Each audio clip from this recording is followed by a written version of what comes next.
Ay, Parang nakakainis talaga. Nakakagalit. Talagang dahil nga doon sa nangyari na ito na ano ngayon, na bulgar ngayon. Parang nakakainis. Galit na galit kami dyan sa mga taong gumagawa ng mga ganyan. Wala silang pakialam eh. Parang walang puso. Kawawa yung taong bayan. Since 1989. 80 na yung matagal. Oo. Like since 1989, kumusta po ito? Palagi ba talaga itong Lagi binabaha.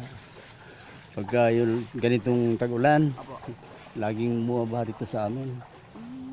Pero parang ano ngayon, mas malala ngayon dahil kahit na high tide may tubig sa amin eh. Dati walang pagka high tide lang hindi kami pinapasok ng tubig. Ano ginagawa ng mga ano?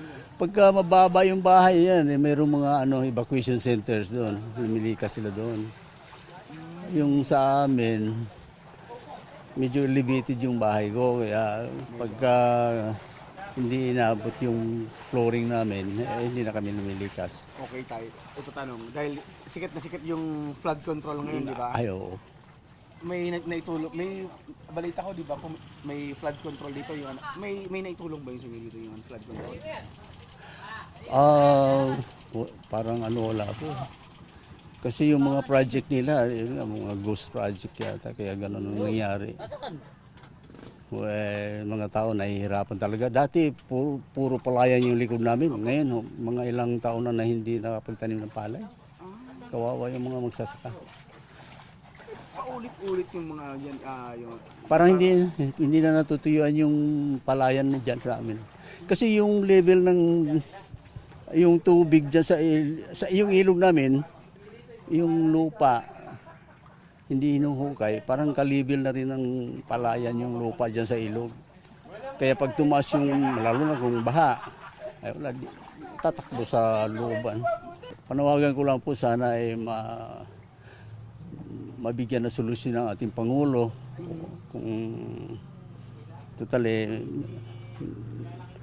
si Secretary Vince Dizon naman nakikita ko sa kanya na mahusay ang niya performance.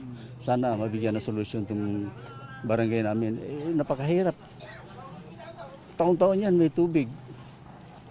Sobrang daming project na binigay dun sa flood control, tapos parang kung makita mo yung lugar mo na parang nakakagalit po talaga. Yung tipong di po ba sila nakokonsensya, ganun. Sigurado ako binabaha rin naman po sa lugar nila eh. So, di po ba nila nararamdaman yung ganitong kahirapan? O mas nananaig po sa kanila yung ganid na ganun? Nakakagalit po talaga, sobra. Kahit sino po interview nyo dito, nakakagalit po talaga, sobra. Kasi hirap na hirap po kami. Kawawa po. Paano po yung mga taong, yung walang taas yung bahay, ganun.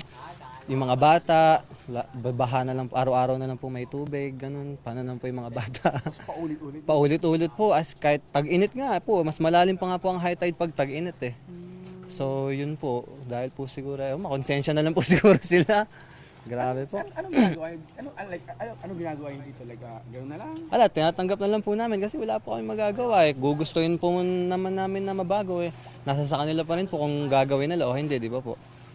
Di ba kahit sino naman po boto ng tao, kung wala po silang project about doon, kung wala po silang gagawin, wala rin po kami magagawa, tatanggapin na lang po namin.